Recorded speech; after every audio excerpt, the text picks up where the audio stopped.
All right. Have we got Knowles? Show me Knowles. I somehow made it back from the pits of the mainstream media. I have scars all over my body. I expected, when I sent you out to look at the corruption in the mainstream media, I expected there to find your bottle in a barrel of lye. Oh, the Women's March was a walk in the park compared to what they tried to do to me over at NBC. It was like, I could see us like, me and Shapiro sitting around. He was a good kid, Knowles. Yeah. Too bad he went after NBC. So I wanted you to look at this because... I mean, basically, I heard this guy, Joe Concha, talking about it at The Hill. He's a really good media reporter. And he was just talking about the fact that Harvey Weinstein, this major, major Hollywood scandal, is being covered everywhere except at NBC. That's right. And Concha did a great piece on this. There was this sort of question in my mind. They always gaslight us a little bit. And I wondered, why isn't NBC covering this? Everybody is covering this. Why won't NBC? And they said, well, Lorne Michaels at SNL said, well, it's a New York story. Some of them say, well, it's not a big enough deal. No one knows who Harvey Weinstein is. But it's a little too weird. For 7.5 hours after the story broke, NBC News did not cover it. Seth Meyers and Jimmy Fallon, the two late-night hosts at NBC, didn't do jokes on it for 5 nights. That's amazing. 5 nights went by, they didn't do jokes on it. Then NBC News division chief, and I think this is the guy behind it, Noah Oppenheim, said that NBC encouraged the original story. They encouraged Ronan Farrow to break the story. That's not what Farrow says. That's not what Farrow says. That's not what CNN says. That's not what Huffington Post says. A lot of major media players on the left and who know these people totally refute it. SNL also didn't do jokes on it. After the story broke, they wrote some jokes about Weinstein, and then they cut them before they went to air. So somebody made a decision to get those jokes out of the show. And this week, now we're talking a full week later, obviously SNL feels the pressure. They have to cover Weinstein jokes. So how do they open the show? They make fun of Donald Trump. Of course they make fun of Donald Trump. They do Donald Trump, Rex Tillerson. I guess they try to make a joke about Russia now, but that story's been utterly discarded. Only halfway through the show did they even acknowledge the jokes. And here is Michael Che at Weekend Update explaining the trouble. This is a tough spot for a comedian because it's so hard to make jokes about sexual assault. Yeah, it's so hard to make jokes, right? Do you remember Donald Trump? Do you remember that Access Hollywood tape? We're still hearing these hackneyed, low-hanging fruit jokes about Trump being made about this 9 months later. This reminds me of when they were hit for not making jokes about Barack Obama, because they never made fun of Barack Obama. They occasionally made fun of how nice the press was to him. And one of their comedy writers said, well, he's just like a flat obsidian wall. He's so perfect that there's no handhold that you can climb up to the humor, which was really interesting because obsidian is a black stone, so you could tell that what he was subconsciously saying is not making fun of the first black president. That's a Freudian slip where you say one thing but mean your mother. Even Dana Carvey. Dana Carvey's a great comedian. He was one of the best at SNL. Yeah. He said on some late night show, well, how do you make fun of Obama? He's so he's this Harvard genius. That's the phrase he used. He's so charismatic. He's, I don't know, there are a lot of ways to make fun of Barack Obama, as far as I'm concerned. Yeah. But the joke about Trump's sex tape, it's not really a sex tape, he just was talking to Billy Bush and making crude comments, that draws a whole new light on this controversy at NBC, because that was an NBC property. That Access Hollywood tape was owned by NBC. That's right. Now, somehow that Access Hollywood tape just walked out the door. It made it onto television. It made it into the Hollywood Reporter just a few days before the presidential debate. But Harvey Weinstein jokes cannot be told at the network. Even NBC Sports. Al Michaels, sportscaster, was covering the Giants-Broncos game, and he told this joke. He said, quote, I mean, let's face it, the Giants are coming off a worse week than Harvey Weinstein, and they're up 15 points. He was forced to apologize. He couldn't even tell that joke. He came on later and he said, sorry I made the reference earlier. It was a little flib. My apologies. We'll just leave it at that. But that wasn't forced out of him. It really came from the heart.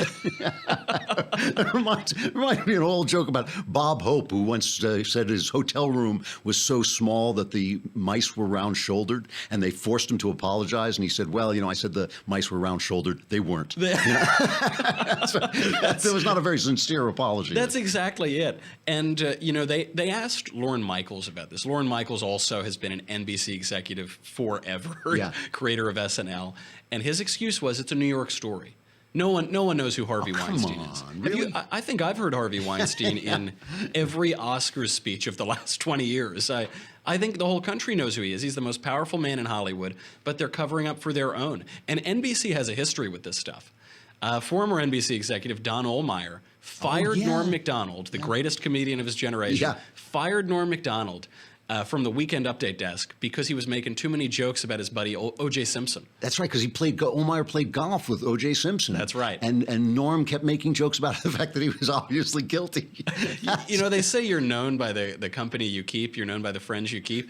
Harvey Weinstein and O.J. Simpson, I don't know, there's this crowd around NBC that is a little unsavory, if you ask me. I mean, obviously, this guy, since NBC, has their sister channel, MSNBC, there is obviously this left-wing Democrat connection here. It's really interesting. A while back, my friend Cyrus Nowasta did this thing, The Path to 9/11.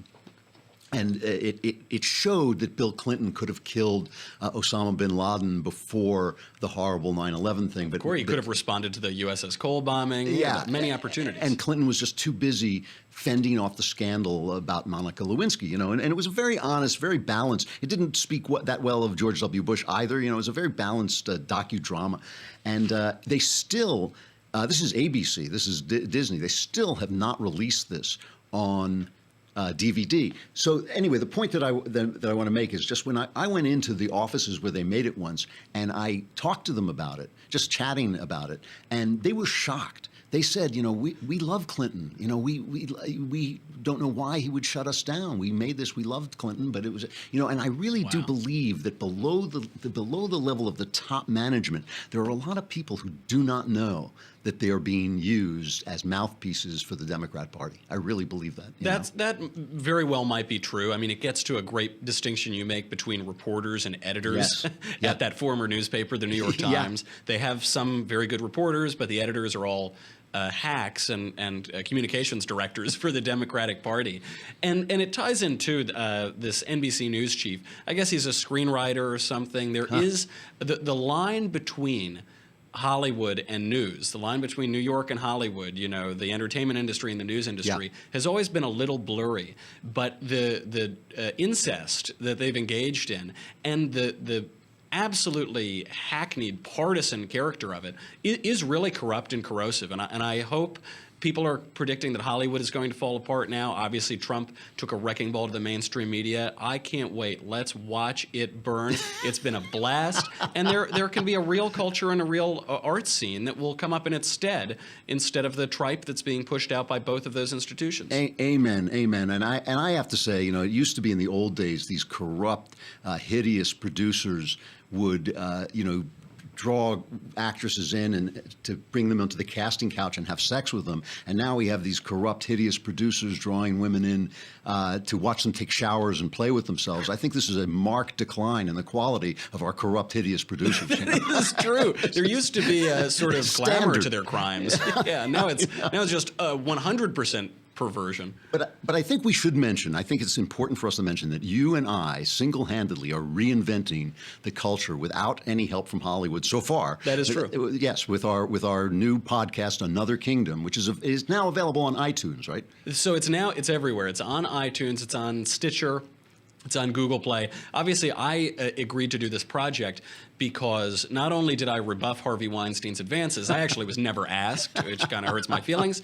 But Hollywood is a place that can exclude conservative art, and so I don't think we ever had a shot of making this in any mainstream outlet. It's just too honest, it's too compelling a story. And so it's been great. It's up right now. The first episode is up. We're going to do it every Friday. We're releasing it every Friday. And it's a story of a schlubby Hollywood screenwriter who can't catch a break, can't get any work. I have no idea why you cast me.